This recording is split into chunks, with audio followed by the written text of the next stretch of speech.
Today we will be talking about the jump ball, and I'm hoping we will be able to look at all kind of different facets of the jump ball, how to throw it properly, how to make rulings on things that happen, maybe regular, where to go positioning wise, when to chop it, where to fill in after the fact. I'm kind of hoping to talk a little bit of everything. So any question you have, bring it up. Obviously, that'll help direct the conversation to what you guys want.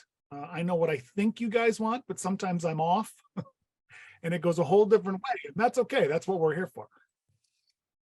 So we're going to go ahead and get started with our first video. This is going to try and help set the tone. Here is an example of a very good toss, good technique. Everybody does what they're supposed to do. Here it goes.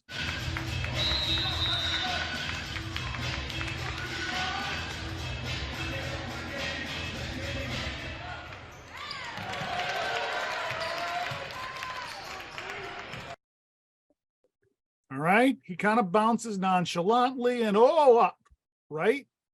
Just out of the reach of the highest jumper. They tip it. This obviously was a COVID game. Well, actually the season after COVID, still wearing the mask, but to me, there's lots of different ways to toss the ball. You can do the two-hand toss where you throw it up in the air. You can do one hand where you throw it up in the air. And some, as we saw in that video, like to do like a bounce toss. All right. Those are the hardest to do, in my humble opinion, because the purpose of a toss, and you're not going to find this in the official's manual. I don't think it's in there. The purpose of the toss is to throw it just above, right? The throwers, that's in the manual, in the rules book, but you don't want the jumpers to be able to time it out. You don't want them to see your pumping action and okay, here it goes. And this jumper is maybe smarter than that jumper and he gets it and now he has an unfair advantage, right? The purpose or the point is to throw it up. Neither of them know it's going up at that particular moment. And then they jump and they both have an equal opportunity to get to it. So with that bounce, if you bounce it and throw it up, it's easier for them to figure that out. I thought in that video that we just showed, it was very nonchalant and good and bouncing up and it was perfect. Everybody else see kind of what I saw there? Yeah, definitely. All right. Now I'm going to show not good toss. Okay. And this is something we see, I won't want to say often, but it's not uncommon. There are three tosses in this clip. All right, I'm going to play all three fast and then all three slow, and then we're going to talk about it.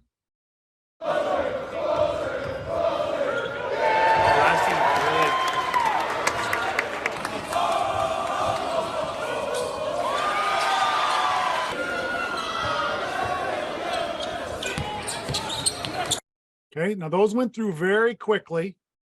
I'm going to do it fast again, and I'm going to pause it after each one. This is the same game. It was a double overtime game. So they had three tosses.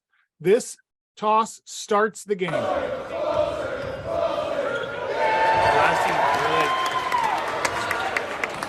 right.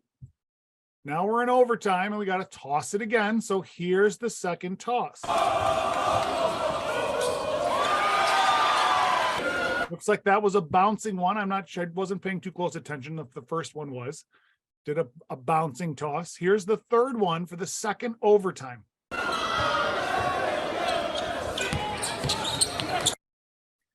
All right. First of all, what do you guys think? Good tosses, bad tosses? Well, I know I said they were going to be bad tosses, but where would you grade this? Is it okay? No, none other official blew their whistle for anything. They played. They should have. They should have. Those were all stolen. For all of them, some of them. All of them were stolen. The prices weren't high enough. Let's watch the first one. Now, I say this, I agree with all of you. They were all stolen. However, if we're being honest with ourselves, many jump balls get stolen and we all do nothing. Does it make it right? No. But the jump ball is almost ceremonial, right? Doesn't mean a whole lot. And so guys are reluctant to blow the whistle to call it back. So how bad, what's the threshold that you will endure before you blow your whistle? Here's the first one. I'd get that one. That got pretty high, but he was clearly above the other jumper, right?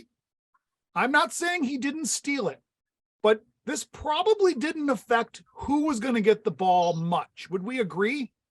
This guy was going to win the jump no matter how it went. I think so too. Yeah, but why is the guy in white allowed to, he's over the middle line before the ball goes up. Watch. Yeah, he shouldn't be, but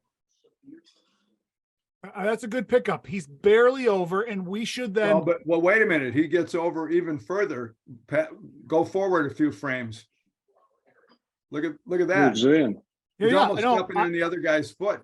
I agree. Here, he's just barely over, right? But as an official, before we toss the ball, we should be saying, all right, hey, sorry. Yeah. Hey, get on your side. Don't step over. Get on your side. Don't step over. Now, don't say that every time. If the kids are in their side of the circle, we don't need to say it. But we should be looking every time to make sure that they are. Because you're right. Now he's starting and he's not paying attention. And I don't fault him for not paying attention at this point. He's going to toss the ball. And the white kid steps in and he's more directly under the ball than the yellow. Even though he doesn't win. But the yellow was able to time it out better. Maybe because the bounce wasn't so great. I don't know. And another thing, Josh, if you push back a couple frames before the ball is tossed, 25 white and 20 behind 22 gold. Good leg.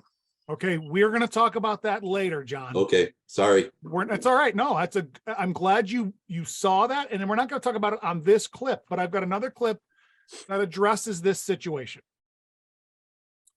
All right, so this is the first one. He steals it, but we all agree probably didn't make any difference. No whistle on this is probably okay. We just want to start the game. Second toss. Okay.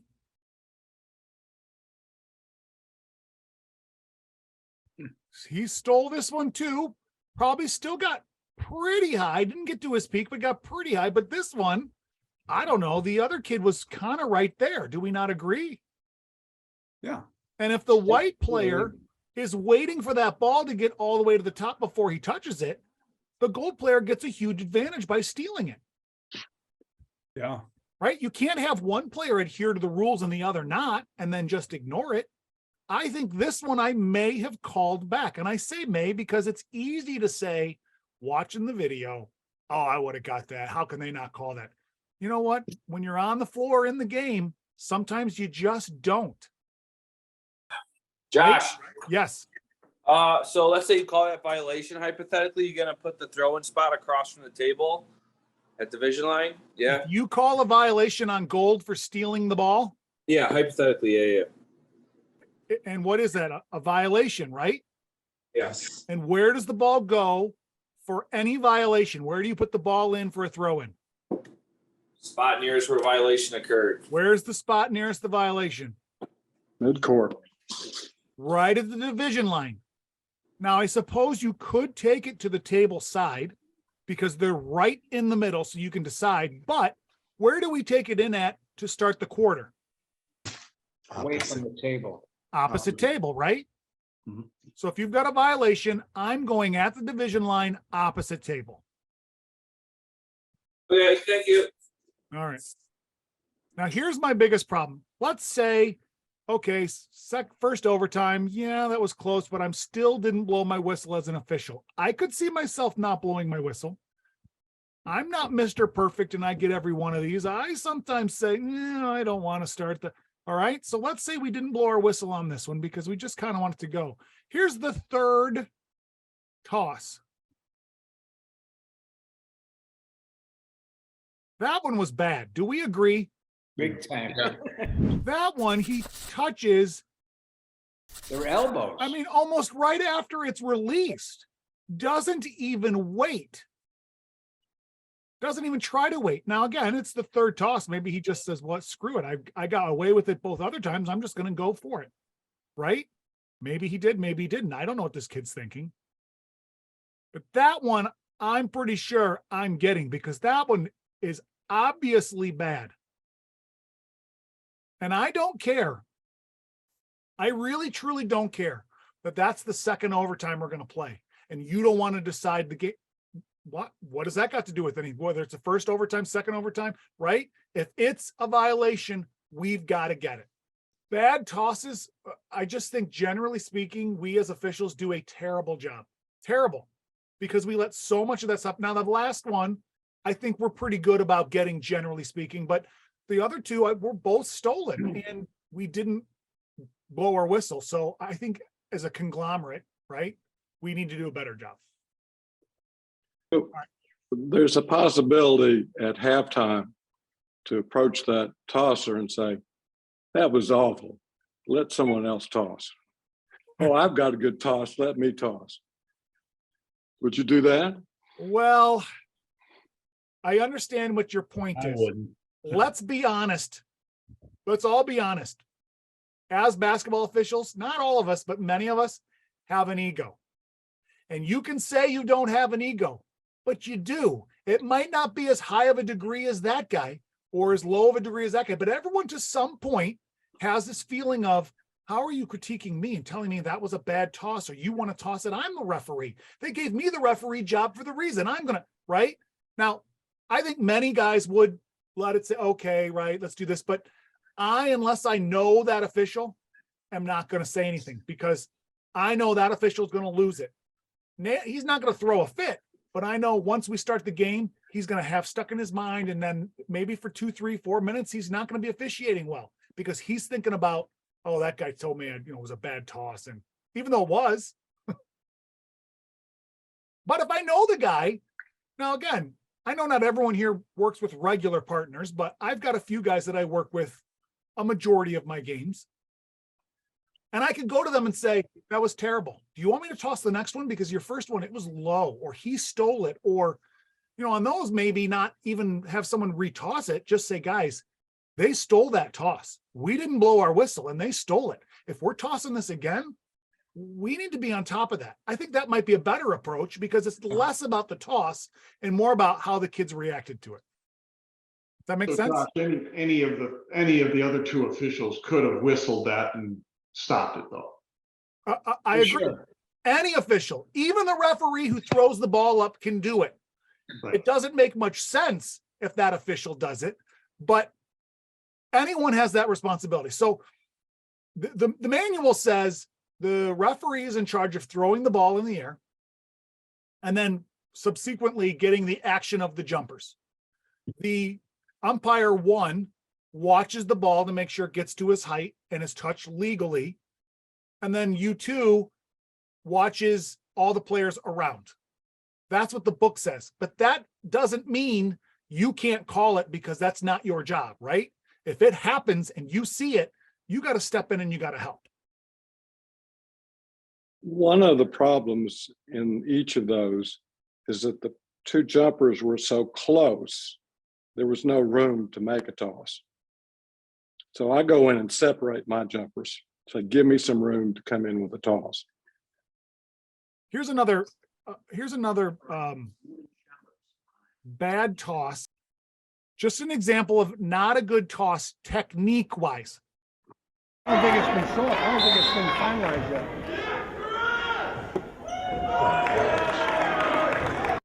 Why is this not technique-wise a very good toss? Can anyone tell me? It from his knees.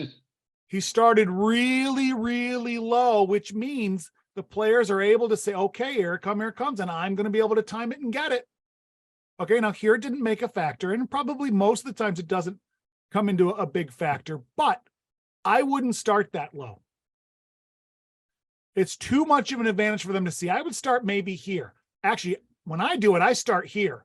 I literally try to make as little as possible, but I wouldn't go much lower than this at head level between the two players. Right there. You could throw it up straight at starting at that spot.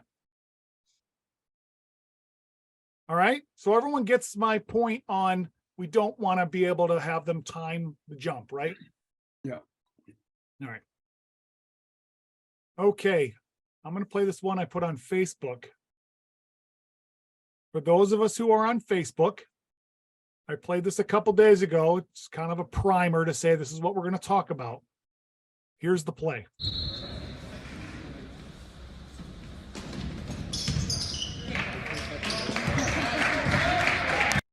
Did anybody see anything illegal in that play?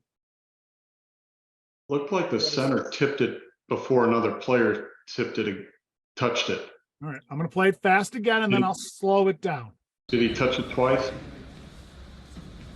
He can touch it twice. You can touch it twice. You touched it 3 times. So the ball goes possessed up. it.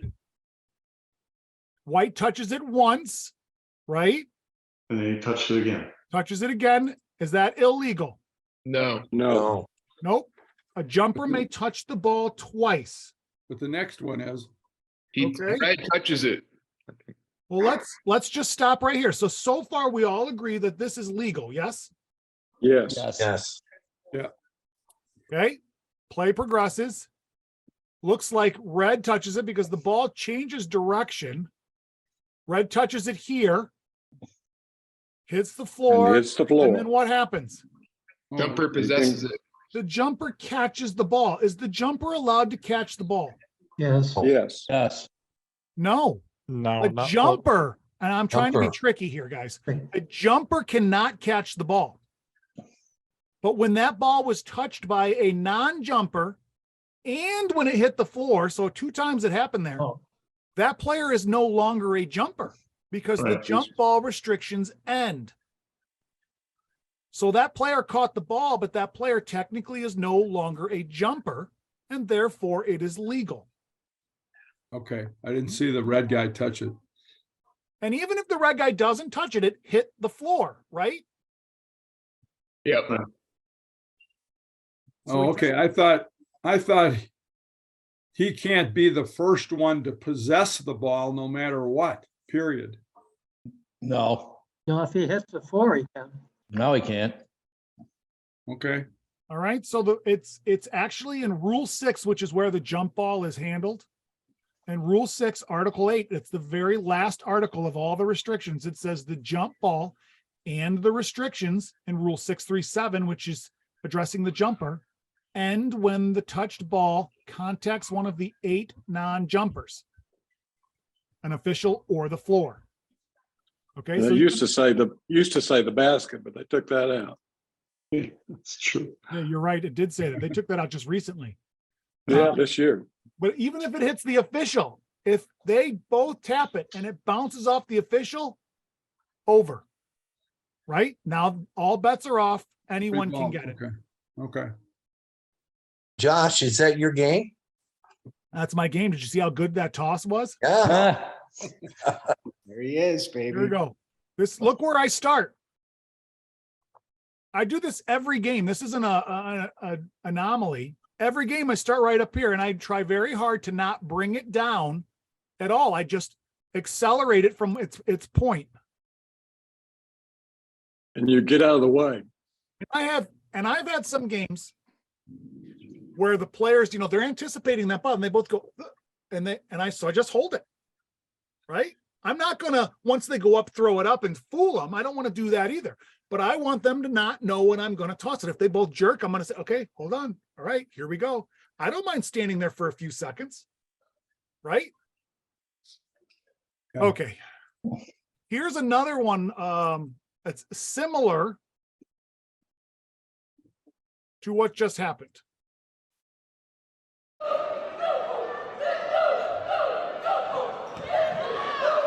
Ooh. The official calls a violation on the jumper catching the ball.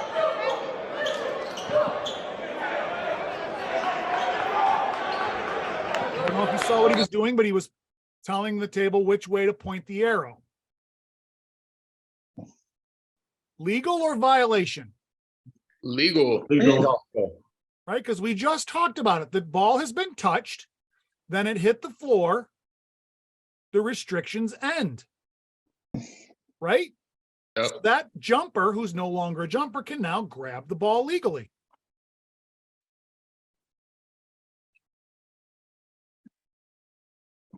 Okay.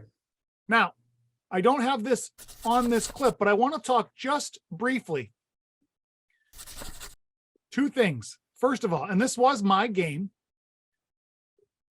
and I knew that that was a legal play, and I did nothing. Okay, and I asked around a couple people because I was really beating myself up about it, because should I have gone in and said something? It's a rule that got misapplied. It's not judgment. Should I go in? And the reason I didn't is I didn't know what kind of ego I was dealing with. I didn't want to start a game off with an argument between two officials over a jump ball. That's why I didn't do anything. Now, I'm not saying that was the right decision. If I go back now, I probably would have said something, but I didn't. Okay. So first thing I want to say is have the courage to go up to your, blow your whistle, go up to your partner and say, that ball touched the floor. He's able to catch it. Right now, if that official says absolutely not, it's a violation, that's all you can do is give him the information. If he's not going to change it because it's his call, it's just like an out of bounds. I give you the information. You don't want to use it. Okay, then we'll move on. All right. That's how I would suggest taking that. Don't go in and say, this is what it is, and this is what we're doing, and you got it wrong. And right, because we still got to work an entire game together. Yeah. All right. As we move forward, and I pointed this out a little bit, he's pointing to the table, talking to the table. Arrow goes this way. Put the arrow this way. And Wrong. you see That's the wrong, arrow too. is pointing that way, right? Right. Now, it's my understanding that this used to be the rule. If the jumper catches the ball, they technically possess the ball and the arrow is established. But they also then violate, so they lose the possession. But that's not it anymore. That changed quite a while ago, and the double jeopardy, they called it. It doesn't exist anymore. You can't possess the ball, get the arrow, and then lose it simultaneously. Okay, there was a violation to start the game, and there was no arrow established. Therefore, as soon as the ball is at the disposal of the thrower, then you set the initial arrow to the other team. Does everybody understand that concept? Yep. Yep. Yeah. You don't want to give it to the team who just got it because of a violation, and then they get the next arrow too. That's not the right way to do it. Is catching it out of bounds the same way? Possessing it with like a foot out of bounds? Yeah. You mean like the ball got tipped toward the out of bounds and someone caught it while they were out of bounds? Yes. Yes, because the violation happened before. You can't set the initial arrow until there's possession, right? And if I'm out of bounds, what if I didn't grab the ball and I just touched it? Did I possess it? No. So even if I catch the ball, I'm going to say, well, it touched me first before I caught the ball. So the violation occurred, and it can't simultaneously create the setting of an arrow. Did that answer your question? I know it was longer than I probably needed to. That's my specialty, speaking more than I need to. Hey, Josh, Yes. On that play, I didn't see the coach for the white team object. So obviously the coach does not know the rule either. The coach didn't say anything, but I'll give you some insight into this. I didn't realize that he set the arrow incorrectly as it was happening. Why? I'm beating myself up for You're the not lead. saying anything. So I'm trying to just stay focused because I know what we just did was completely wrong. And what's going to happen and who's going to find out and who's going to talk and all that stuff, right? So as we're playing, the first maybe 2 minutes, there hasn't been much of a whistle, much of anything going on. And I looked over and I saw the arrow was pointing in the wrong direction.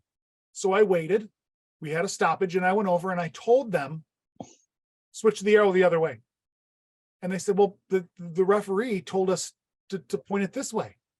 So I walked over and I talked to him and I said, the arrow doesn't go that way.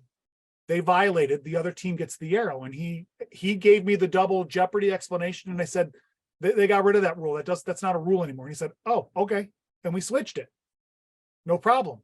But my point is, if you, like this is what I said, I know that I should have said something. I know they got the ball incorrectly. I'm not going to screw that team twice in a row. I'm not going to ignore the arrow either, because that's really then just piling on. Agreed? Yes. Yeah, agreed.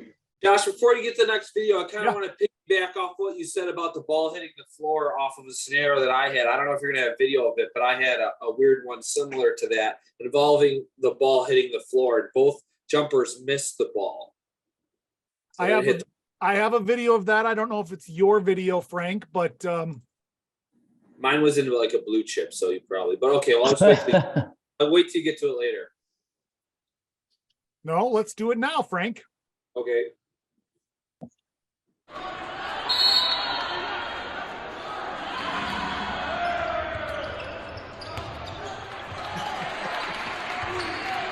No whistle on the play. Okay, nobody blew their whistle. I'm going to play fast again and then slow.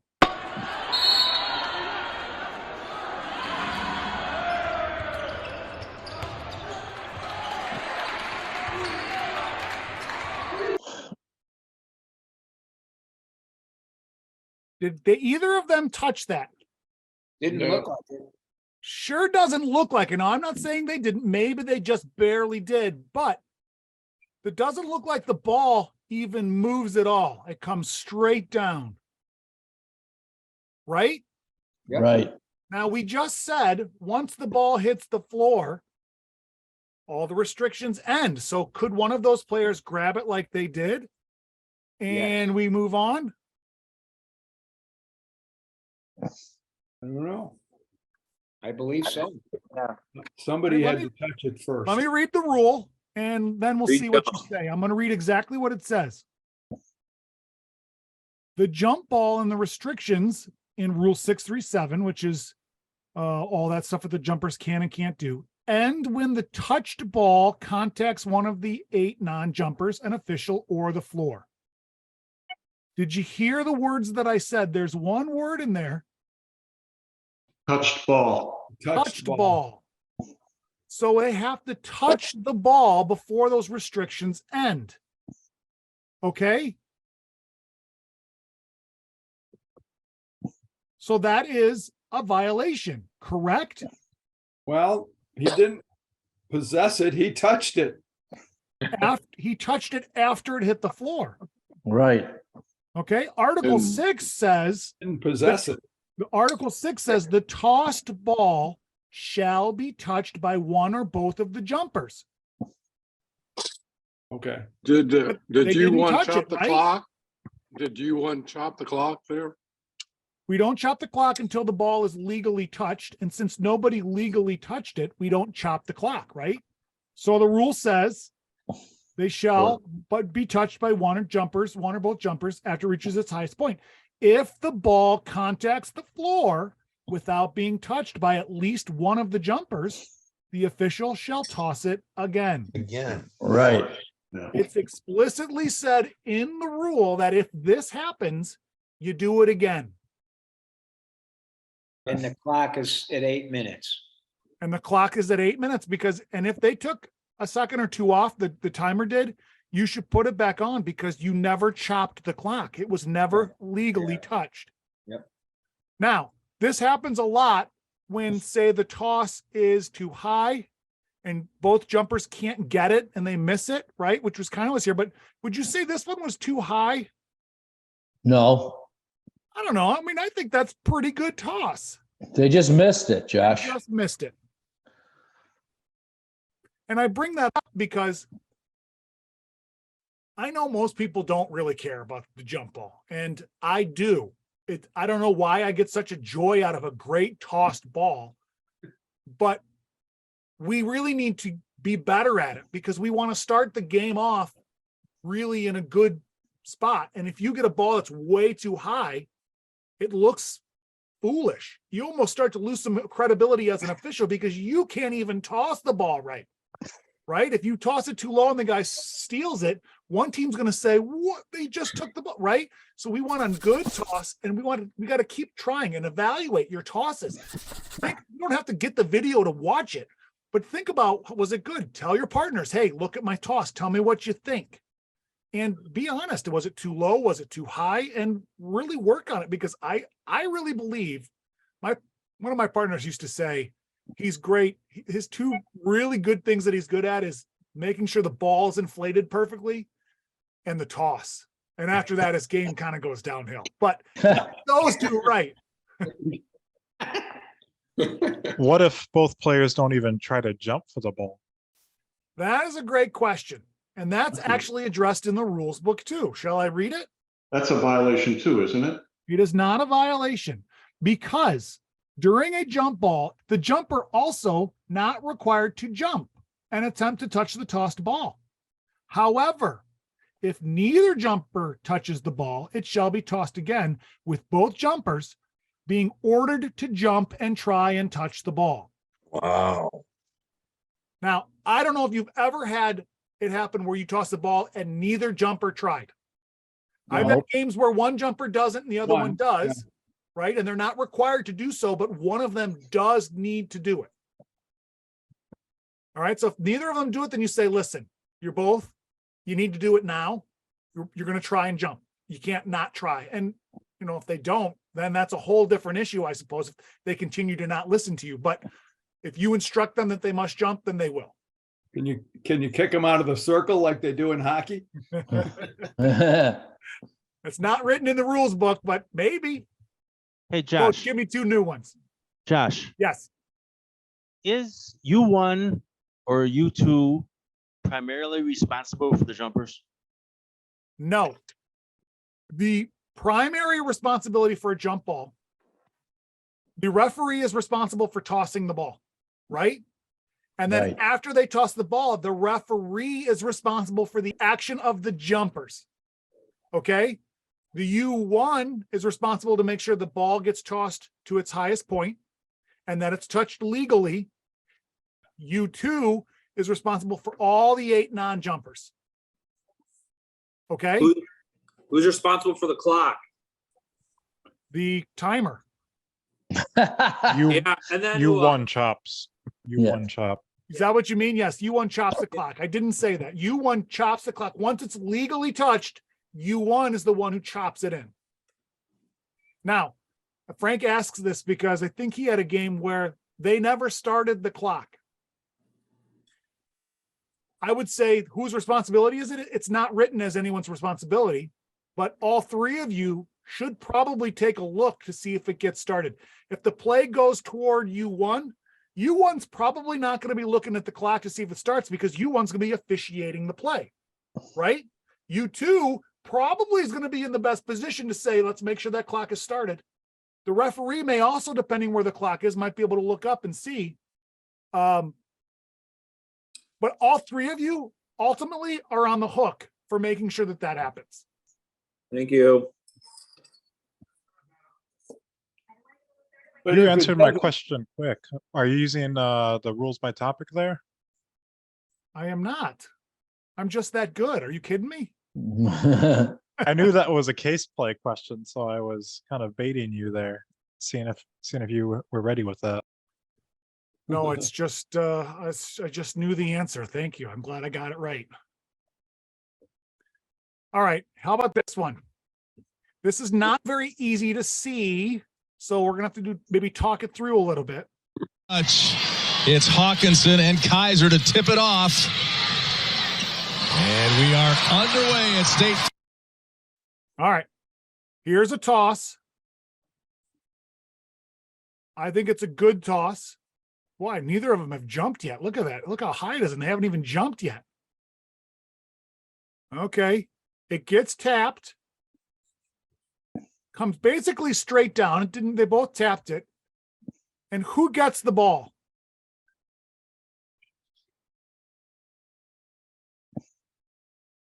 the dark player, right? Black. Right. yeah. Outside the circle. But look, he's clearly inside the circle. Is he allowed to come inside the circle to get that ball? If it hit the floor first, the answer is yes. Let's say it didn't hit the floor. Oh, I'm glad you said that, because when it hits the floor, what happens? all bets are off. The jump ball's over. All bets, all restrictions are over. So let's say, because again, it's not a great video. I can't see when he comes into the circle, and you can't even hardly see the circle, That line is like a. right? It's that Blur. shadow line that they put in there. But let's say he came into the circle while the ball was still in the air coming down. Is that legal? No. Mm-mm. If it was tapped, I think if it was Oh. tapped. Both players tapped it. Well, Yeah. breaking yeah, the but it circle, hit the floor. breaking it doesn't matter because you're not allowed to move on towards it if you're on it. All right, so that's a good first point. When the official is ready and until the ball is tossed, so before he tosses the ball, but he's getting ready to toss it, non-jumpers cannot move on to the center restraining circle, but he was already there, right? So that doesn't count. And they may not change position around the center restraining circle, which is about a 3-foot area around, but he didn't do that either, right? no, So- he moved in when it was tapped. Okay, so he's legal on that. But here's Article 5. Until the tossed ball is touched by one or both jumpers, okay, so it has to be touched, non-jumpers shall not have either foot break the plane of the center restraining circle cylinder. So soon as that ball is touched, can they break the plane? Yes. Yeah. Yes.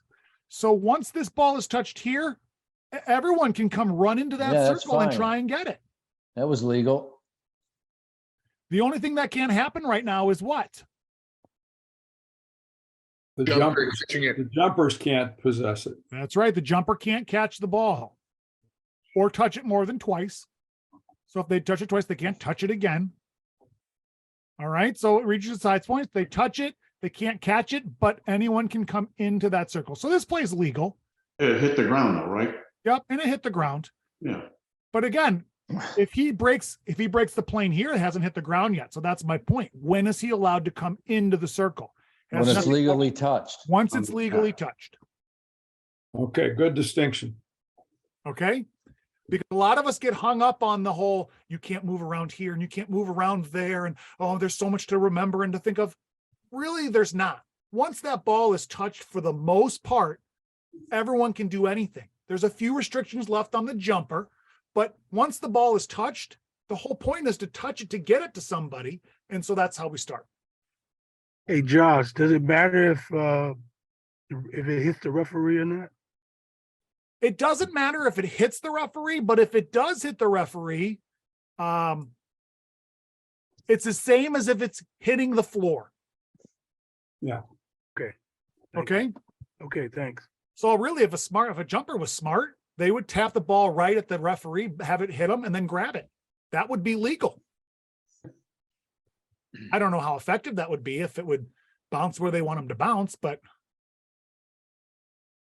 On that note, I had one referee tell me once, never put your whistle in your mouth before you throw up the ball. You'll get a broken tooth. Right. Correct. I agree. Yeah, I never have it in my mouth.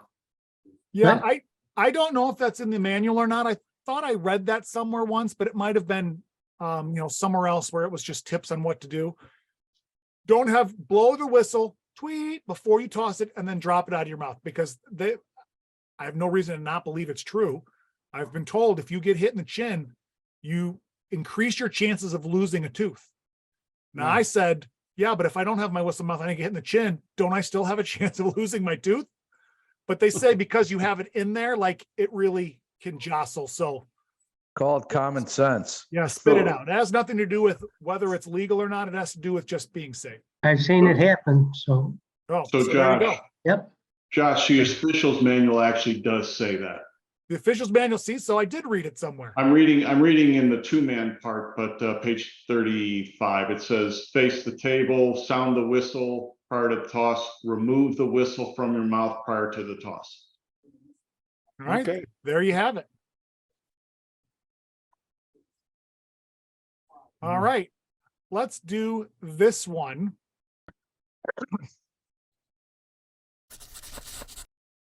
John, this kind of goes to what you were saying earlier, okay?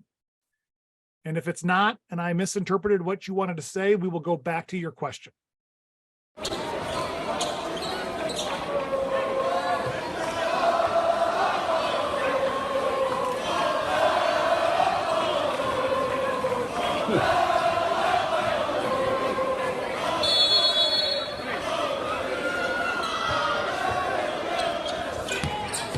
This is one of those tosses that we've already seen where it's a bad toss, okay? And I kept that in there because that's just it's not even that the toss was bad. It was stolen, right? It was a stolen toss. But here's what I want to talk about on this. And I have another video I'm going to show with this as well, but I'm assuming a little bit here, by just watching. He's telling these players they need to stand next to each other. Is that a fair assessment? No. No? What do you think he's telling them? Can't stand behind them. I'm saying they don't need to stand next to each other. I mean, they can stand anywhere on this around the circle they want. Right. Would you agree though, Mike, that that's probably what he's telling them? Yes. Yeah, for sure. I just misunderstood how you were saying that. So to Mike's point, there is no rule that I'm aware of. If there is, you guys can come up with it and show it to me. Please share it with me. But there's no rule that states you have to be next to each other to an opponent, or you cannot be behind each other. It just has restrictions on coming onto and or moving around the center restraining circle. It doesn't say you have to be standing next to each other. Does it say you can't interlock feet? It does not say you can't interlock feet. It does not say you have to be standing next to each other. It does not say a player cannot stand behind another player. It's just not in there. So don't interject yourself and tell these kids rules that aren't rules. Okay. Very good point. It's one of my pet peeves. It's not at the jump ball, but one of my pet peeves is officials, mostly probably not to their fault of their own, are enforcing rules that aren't rules. And they've probably been doing it for a long time because someone told them at some point in their career, oh, make sure that they stand next to each other.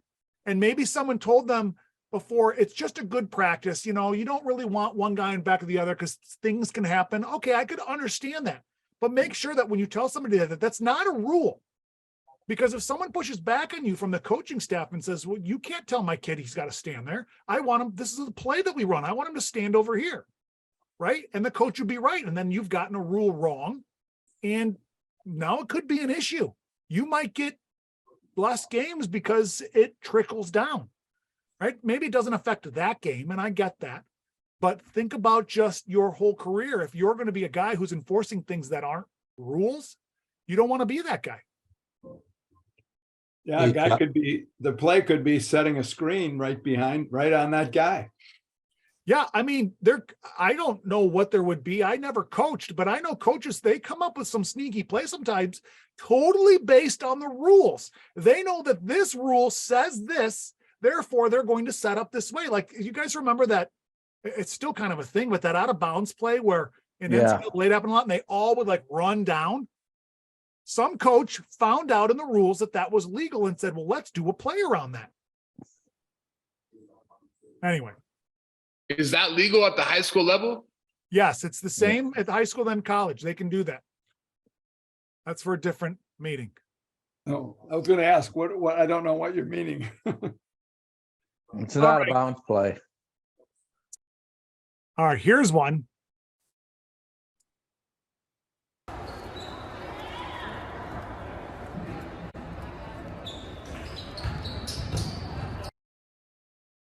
Now, this video I got cut off, so that's all that I have. I don't have what they did after because it just wasn't recorded.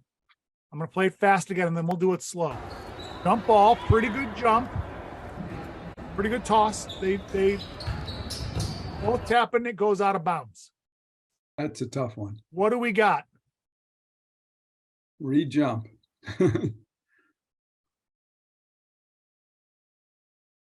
It looked off red, but if you're not definite, you can rejump. Re-jump. And they both hit it. They both hit it simultaneously. Sure looks like red is the one hitting it, right? Yep. Yeah, but I Yeah. don't know who said that. If you know red hit that ball, you're giving it to white. Don't do the hole that kind of looked like they both hit it. If you know red hit it, then you know red hit it and it's white ball. Okay. And then who gets the arrow? wait, Red. red. Red will get the arrow because white gets the ball to start, which means white will get the next, or red will get the next one after. Correct. Okay. If you Look at the end of it. Look at the end of that video. The U2 is stop the clock and he's pointing in the other direction, starting to point in the other direction. Watch this guy at the bottom. So he saw something. well, he stopped the clock because it went out of bounds. And he was turning. Watch him. He's going to start. You can see he was starting to turn. And the clock is running because it got officially chopped in because it was touched, right? So we're not going to put any time back up because the clock, the ball is legally in play. It does look, boy, you're really good. We barely have any. It does look like maybe he's turning, but. He All turned right, his now, head. this was my game. I'll tell you what happened, but let me say this first. If you don't know, if it's too close for you to determine, You jump. it's got to be a re-jump, right? You can't just choose. I mean, you could, but that would be the wrong thing to do. You can't just say, well, we'll give it to red to start. They're the visiting team. Just re-jump it. But we don't, and I already said this, but we won't put 8 minutes back on the clock. Right. Because the ball was legally touched. Therefore, the clock legally starts. And then it goes out of bounds, and that's a violation. Everyone got that? Correct. Yep. All right. My partner was good, did see that red hit it out and gave it to white. It looks like he was turning this way, but he gave it to the team who didn't knock it out. Boy, I made that difficult. Wow. Didn't knock it out. So, because I said, wasn't that a re-jump? And he's like, oh no, red totally hit it out. I saw it. The other guy was right there, but he smacked it. So if you know, get it. Then again, you're playing a 4-minute game here. Every point, every possession is lethal. Season on the line no matter what. Clock has not started. Okay. Did we all see that? I don't have a slow version. I'm going to go back. Ball gets tossed. It looks like it's a good toss. Just outside the reach. I think that's a great toss. Ball gets tipped in the back, but then what does the referee do? Goes to the wrong side.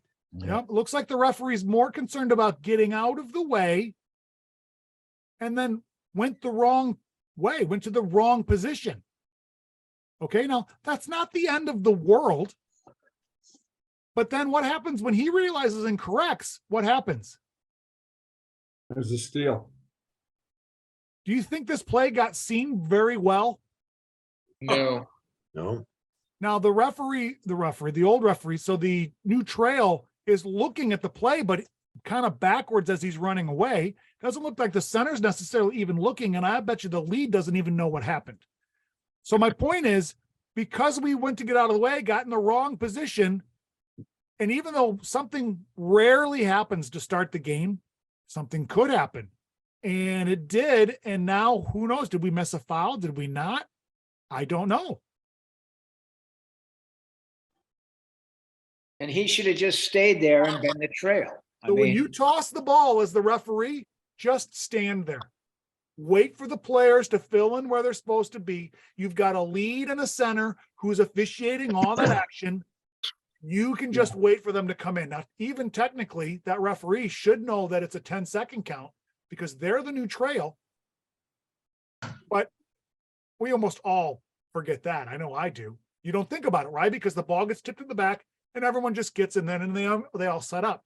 But don't get so into it, move out of the way, because if something does happen, you're going to miss it. Yeah.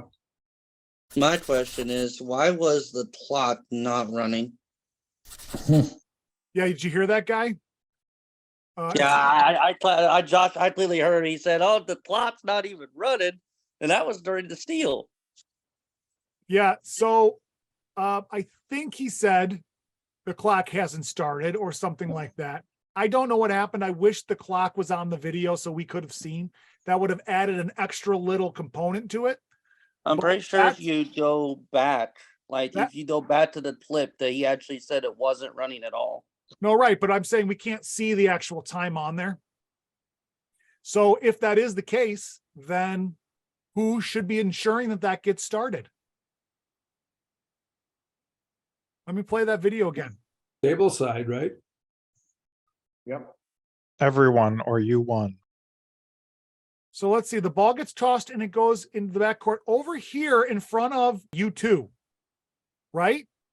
So is U2 probably going to look at the clock to make sure it started? No. No, because he's officiating that play.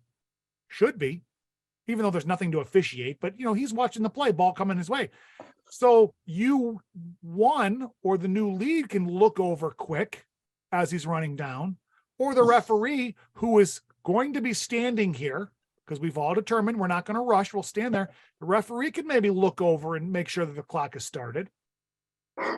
But someone has to, because otherwise we do get into a situation and then the coach is yelling, "Oh, the clock's not running." And we look up and there's 8 minutes up there still, right? That's embarrassing. Well, what would you do, Josh, just to get the clock started? Would you stop play and take it out of bounds? So if the clock doesn't start and I see the clock hasn't started, in a jump ball situation, I'm going to yell over to the table, "Start the clock." Okay. Okay. I'll probably do it 2, maybe 3 times. And if they don't hear me and or don't start it, I'm going to blow my whistle. I'm going to stop play. It will go from there. If I have definite knowledge that so many seconds came off, you can do that. If you just take the ball to the side and say, "Hey guys, start the clock." All right. Okay. Sorry, we forgot. And you can hand it in and go from there. Again, when you've got 8 minutes to play, 3, 4, 5 seconds isn't going to be a huge effect on the game. So it's not, that's which is another reason why maybe we're not great at looking over at the clock to make sure it starts. But yeah, I would give them the opportunity by yelling at them to start it. Okay.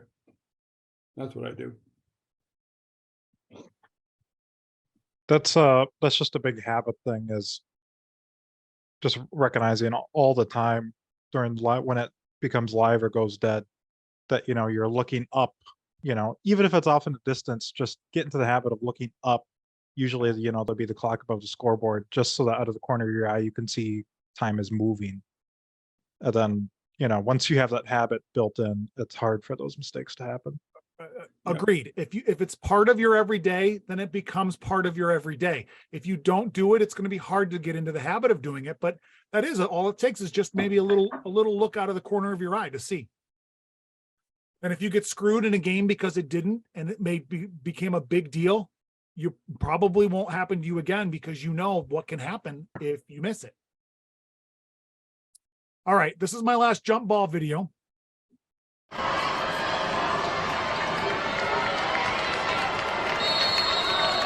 For those that don't know, that's me again. I got lots of video of me throwing good tosses. All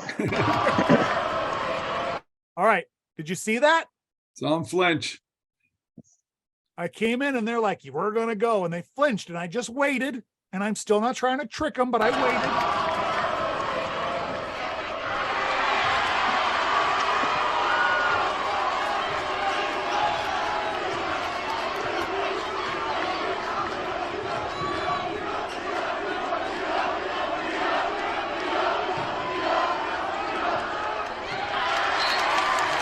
Play out wide. The jump ball is over. Okay.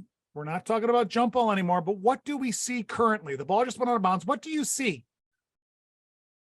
Anything worth addressing? Coach, Yeah. I'm going to go back over here. Ball's just Everybody's standing on the, all the guys. all right, we're all sitting. They're all sitting. Ball goes up. Now they're all getting up. The whole yellow team is standing, almost all of them, and clapping. And a lot of teams do this, right? A lot of teams will do it. They'll stand until they get their first bucket. Yeah. Are they allowed to stand? No, Should we stop the game right here and tell them to sit? no. No, don't do that. All right, officiate the game. But this center official here is annoyed by players who stand when they're not supposed to be standing. It's an annoyance. It's a pet peeve. And so he's noticed that they're standing.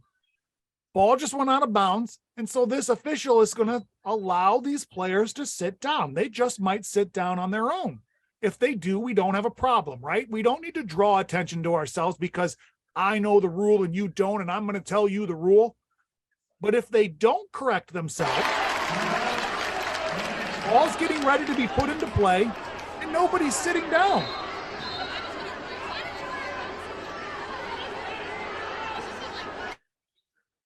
Did you see how easy that was? Yeah. The official waited, noticed they weren't going to sit down, wasn't going to put the ball in play or allow the ball to get put into play with this team illegally standing at the bench, gives a couple whistle blows, a big, huge motion of action of sit down, even says sit down, and they all sit down. So you think that official did that the right way? Which leads me to believe these players know they're not supposed to be standing. All it took was this. Do I think that official did the right thing? I think 100% he did the right thing because that was me. That's you. I was going to say. What's your critique, though? What do you think it could have been handled better? What's that NBA official doing working this high school game is my question. Well, why didn't the other officials get that? Why did C have to come across the court and get that? I would say probably because the other officials wouldn't have seen that. Because the position that they're having, they're looking onto the court. We shouldn't be looking back to see what are the players doing or where's the coach standing, right? We shouldn't be. No. And I'm not even, again, suggesting that the center then interjects himself and makes sure he comes over and lets everyone know, get in your box. No, but if you have a break in play like that and you can address it, especially right when the game starts, right with the jump ball, you're setting the tone. We're not standing on the bench. I think that sets a great tone that, one, I'm in charge. Two, I'm not a jerk about it. I'm going to tell you to sit down and okay, everyone will listen. And three, we're not going to stop play to take care of it, but we are going to take care of it. Okay, so my question would be, Josh, after the second or third time of having to do that, do you call it tech? Okay, so if that happens again and I have to address it again, I'm going to go straight to the coach and say, Coach, your players cannot be standing when play is going on. Please address it. And if they continue to stand, then I'm going to have to assess a technical foul. I know it's stupid, but that's the rule and I can't allow it to happen. I'm being evaluated by other officials. I always throw it on, and most coaches, they understand the rule. They know the rule. They might think it's stupid too, but it's easy for them to say, guys, sit down. Right. And then you say, Coach, also it's a bench technical and you lose the coaching box. You could say that. I want you to be able to stand. So if you take care of them, then you'll be able to continue to stand. And that applies to assistant coaches as well, right? Yes, it does. What do you mean? As having to sit? Yeah. Yes. Everybody on the bench. The head coach is the only one who gets the ability to stand. Other than if there's a fight. Right. If there's a fight, they can come onto the floor. An assistant coach is also allowed to get up and walk down and talk to his player. We're not going to say you can never get up. They're there to coach their kids, but they're there to coach their kids on the bench and assist the kids on the bench. So we're going to allow that, but they're not allowed to stand up and coach the kids on the floor. They're not allowed to stand up and yell at us as officials, right? So use common sense, use your brain logically, what is okay, what is not. hey, coach, that's not okay. I'm not trying to be a jerk about it. I just want you to know so you can address it. Usually when you go in with, what do they say? You can attract more flies with honey than Vinegar. That's kind of what we do as officials. Let's go in and be nice people. And that coach is going to respond in kind most of the time, I think. Yeah, you're right.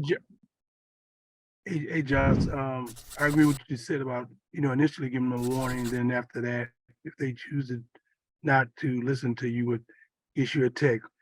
What would happen? Would you fault a referee for not giving them one, just give them a technical right off the bat? I mean, some officials would take that approach. Are you putting me into a corner to answer here, Murph? Okay, don't worry about it. Okay, I'm going to say this. I never fault any official because I don't know the full context usually of what happens. Okay, that's fair. But I would generally say, yes, don't come straight out and tee a coach up for something if you're not going to give him a chance to fix it. Even if you know that coach in the last game you told him, and the game before that you told him, so you know he knows the rule. It's a new game. Just treat it as a new game. Always give them that one shot, right? I mean, unless they're being disrespectful to you, if those kids are standing and they're yelling obscenities, and that's a whole different thing. Yeah. But I almost always give that opportunity for them to correct what they're doing wrong because they're going to appreciate it in the long run. And maybe later down the road, when you need their help with something, they're going to be more willing to help you because you weren't right on top of them with a technical foul. Even though you would be right, it's not necessarily the right thing to do. Absolutely. Okay, thank you. Unless you want to get scratched. Hey, Josh, hey, Tim, there's been kids I do want to get scratched at. So, I know. hey, Josh, a really quick question, unrelated. Yeah. What's your approach to like that sideline? I just, it's like a big pet peeve. I running, almost running into the coach as you're trying to transition back. Your eyes are on the court, and this coach is either on the line, over the line, and it's not like it's a tight box or a tight situation. How do you normally approach it? How much tolerance do you have before you kind of you mean like the coaches being on the floor? Yeah, on the floor, on the line. You're trying, I try to stay off the court. I try not to run on the court. I try to stay on the sideline as I'm refereeing or transitioning into the lead position. And sometimes you're running into the coach who is on the court or on the sideline itself and not kind of in their box, in their area. Do you have any approach? Do you, of coaches who continuously kind of come onto the court as they're trying to coach their teams? Like that coach right there on the video? Yeah, for sure. Look at both coaches. They're not that far on the floor, but they're on the floor, right? And to Merv, to your point, that could be a problem, especially in transition or whatever. So I get that. My approach to that usually is, one, I will do my best to avoid a coach. I'm not going to try and run into him, especially if I see him there. Now, is that good for me to accommodate a coach who's illegally on the floor? Probably not.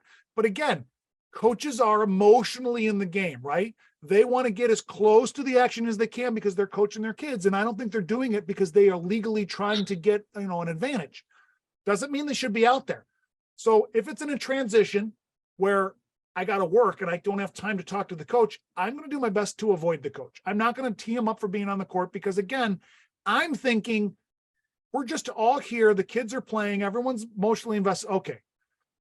But then you can take a time in a stoppage of play and say, coach, you got to stay off the court. I don't want to run into you. If I run into you, I got to give you a technical foul. I don't want to do that. And most coaches are like, I'm sorry. Okay. I'll do. And you know what? It works for 5 seconds and then they're back on the court because that's just the way their brain works. I'm going to give them chance after chance after chance. I'm not trying to give a coach to stick him with anything because he's on the court, unless I think he's intentionally doing it despite me or despite what I'm saying. If you just think he's in the game, just deal with it as best you can, as often as you can. That's my suggestion.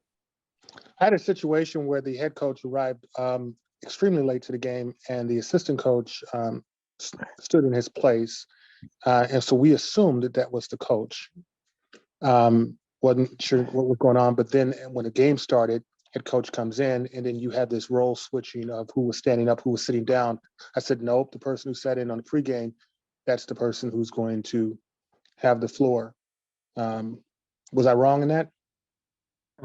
Well, boy, that's a good question, because the rule doesn't say whatever coach starts is the head coach, right? If he's an assistant coach, technically he shouldn't have been standing, even though a head coach isn't there by title. I totally agree. But the problem was during the game, both of them were trying to do coaching of the players on the floor. And I said, no, we're not going to have this confusion here. You were in the pregame. You declared yourself to be the coach. We're moving forward. You're the coach. You have to sit down, have a seat, talk to the players on the bench, and we just kept it going, because the confusion of both of them trying to use the coach's box was just not cool. Right. So you definitely can't have two head coaches, right? One person standing, and they really can't in a game. I know he came late, but let's say they were both there. They can't say, I'm standing. Okay, now I'm sitting. Now I'm standing. Now I'm sitting. That doesn't work that way either. There's one head coach who has that responsibility. In this situation, again, this is just me, and maybe because I'm a people pleaser, he comes in late. As long as he's not a jerk about things, he can assume the responsibilities of the head coach. Because if he's the head coach, then fine, he's got it. You can address them and say, listen, I understand you were late. He's been, standing because he was doing your job, but now he has to sit. Right. I can only have the head coach stand, and I get it. You're the head coach. You're here now. Fine. I'm okay with that, but only you can stand now. And as long as you just set that tone, I think that usually will fix it. But don't allow both. For sure, don't allow both. Thank you. All right. I want to play a bonus play before I let you guys go. And I wasn't sure what I was going to do, but I've decided this is the play I want to do. It's not a jump ball because it's a bonus play. And I'm just going to let it play out and see what you guys say.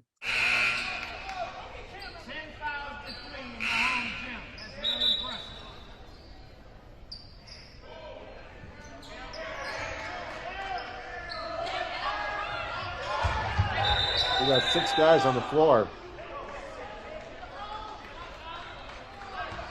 All right. I don't know who saw that, but absolutely. So we've got a dead ball, and we're bringing in some subs. Here comes the first sub. Another kid runs to the table. He even gets beckoned in, so he's legally in. And there goes the kid who subs out. But wait, that was the sub out for the first sub, I think. And the other kid never got told, I suppose, he was coming out. All right. And see, we put the ball in play right here. We put the ball in play. Now, again, I'm not going to fault these officials, because what do we see here? If I'm looking over here, I see one player coming on the floor and one player leaving, right? So at glance, we're good to go. Player on, player off, even though 2 players came on and only 1 player came off. Now the coach knows. Look at the coach. And so the kid starts to run off. Now the coach is yelling.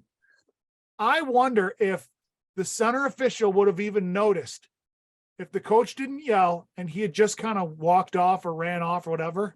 But the coach clearly brought a bunch of attention to it. And that's a technical foul, right? 100%. We all agree with that. Technical foul. Yep. Yeah, except he's pointed at a player, which you wouldn't do because this is a team technical. Okay, so I don't know exactly what he's doing, but that's what I saw too. It almost looks like he's saying technical foul on you, right? Yeah. Now, I don't know if that's what he's doing or not, but let's just say that's what he's doing. Is he correct? No. No. Because this kid came running off. I don't know what number he is. Is it a technical foul on that kid? Because he's the 6th player on the floor, number 5. It's on the coach. No. So do we agree? Let's start with this first. Is it a player technical foul on that kid or no? No. No. It is not. It is not. It is someone already said it. It is a team technical foul. The team gets a technical foul. it still goes to the total for bonus, but it is assessed to the team and not to any particular player, because here's the logic. Who's the illegal sixth man out here? Do we know? No. We don't know. They're all out there. Right? One of them's illegal, but what if it was 21? What if it was the other guy? What if it was this guy? Right? So we can't just assess it to a player because he ran off. Maybe he was trying to just, I'll get off. I don't want to get a technical foul. I'll run off. And then they got caught. So a team technical foul, not assessed to the player. Next question. Does the coach get an indirect and have to sit, or does he still get to stand? Still gets to stand. Agree. Stand. That was very convincing. Yeah. So a team technical foul, specifically for 6 players participating during a live ball, is not an indirect technical foul to the head coach. All right. So he would not get an indirect. He would still be able to stand. What is the logic behind that so we can remember? Can anyone think logically why that would be the case? I mean, because the rule says, but logically talking it out. If a player on the floor dunks the ball or cusses at another player or starts a fight, is the coach responsible for that player on the floor? Yes. Yes. No. No. He is only responsible for his bench. Now, I'm not saying he's not responsible. He's responsible for the whole team, right? Yeah. But when you are a player, players, when they do something, it is directly on them and nobody else. If something happens from the bench, then the coach is responsible because the bench is not allowed to do anything. And everyone on the bench knows they can't do anything. So if they do something, the head coach is going to be the one who has to take the blame. Does that make sense? Yep. So since you have 6 players, even though one of them's illegal, they're all still players. Therefore, it can't be an indirect to the head coach because they're players. Does that help clear up any confusion, maybe? Except for if a kid dunks before the game even starts, the coach has to sit. Yeah, but before the game, is he a player? He's not a player because the clock hasn't started, but That's right. He's bench personnel. Everyone is Right. bench personnel at intermission. That's true. So it's on the coach. If a kid hangs on the rim during the game and does 2 chin-ups and then swings like a monkey and then jumps over his player, does the coach get an indirect for that? No. No, because he's a player. Right. All right. So that's kind of the distinction when it comes to things like that. Don't rush because we think, oh, yeah, you got to sit now. Know the rule. And if you don't know, I'm telling you, you're better off allowing the coach to stand than you are to make him sit. Unless he's been a jerk all day, then maybe you're better off making him sit. But you could always say, oh, I'm not sure, so I'm going to allow you to stand, and that's the way we're going to go. A lot of coaches, again, you treat them with a little bit of kindness, and they're going to react in kind. Somebody just mentioned about the clocks being started or stopped. That doesn't make any difference to whether somebody's a player or a team member. The rules on that are more complicated than that. Just to Correct. avoid that the mistake. Stopping of the clock or live ball, dead ball even, does not change the status of that player, if they're a player or if they're bench personnel. And if a substitute gets a technical foul, a substitute is another whole category. And a substitute is also not in direct responsibility of the head coach because they're a substitute. Even though they're not a player, they're kind of in limbo. So they're like, okay, he's released them and now he's not necessarily responsible. So that's where those issues happen when someone doesn't come out or someone goes in and it's not recognized or whatever it may be. All right. One more. Sorry. I have to share this just because I came across it and it makes me laugh. For those, Is it a player curb stomping of somebody falling on the ground? for for those of you that know me, you know I don't hate. One of my pet peeves is blowing the whistle at the end of a quarter when you don't need to blow your whistle, right? Yeah, that's your pet peeve. Need it to draw attention to disallow a goal or to say it's not going to be good or like that's one thing. But when it's not needed, pet peeve of mine. And I still get questioned, even though I think people starting to know that I don't do that. I get questioned by officials. And so I sometimes have a little fun with it. So here's a clip. I am the new trail coming in on this play. All right. My game, I'm the new trail just coming up.